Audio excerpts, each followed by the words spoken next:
Live from the SALT conference, you've got a lot of fast money, a lot of big hedge fund money talking about Bitcoin, the currency known as the Wild West of money that's really been grabbing a lot of attention with all the hedge fund managers here at SALT.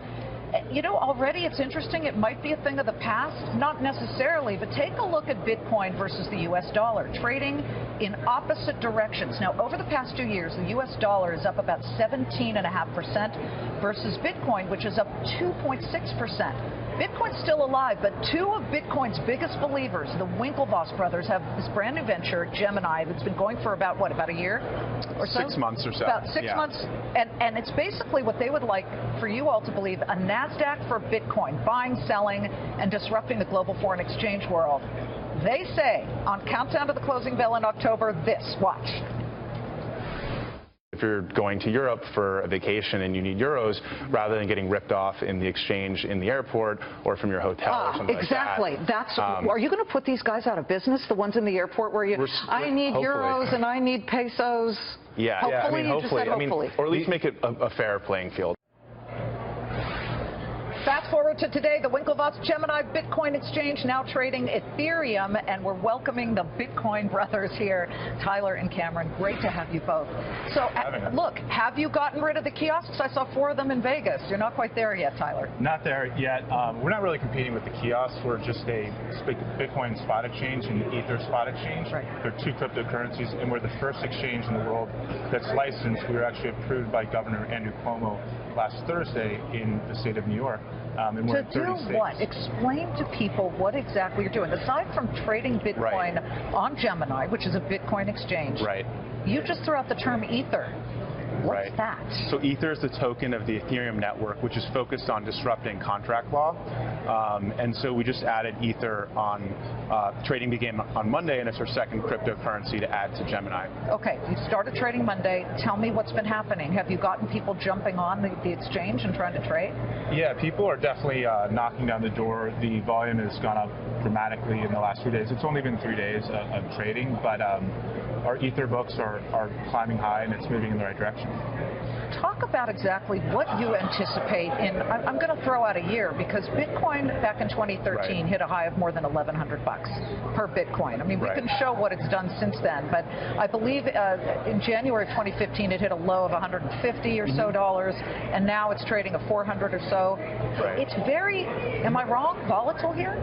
Well, it was in the early days, and that was a lot of because the Wild West, the regulatory uncertainty, but with the advent of like Gemini licensed exchanges, it brought a lot more certainty to the market, and Bitcoin, I think over the past month, has been less volatile than gold. Yeah, the Wall Street Journal had an article that it was more stable than gold over the last 24 days, about a week ago. So Bitcoin is acting like a mature asset. There's a lot of liquidity, and there's a lot of licensed operators. Now, like Gemini, we're the first ever licensed operator in the world where you can buy and sell Bitcoin and Ether, which we think are effectively call options on the future of 2 major technologies. So if you think that Bitcoin is going to disrupt gold and Ether is going to disrupt, Ethereum network is going to disrupt contract law, then it's really early days, and these are the tokens and assets and how to invest in that future. It sure would seem that the hedge fund world is interested, but that the banking world might be threatened? Is that a possibility? Not so much, really. I think they're alternatives, and I think Bitcoin does things. You know, I think fiat currency is here to stay. There's going to be a use case for that.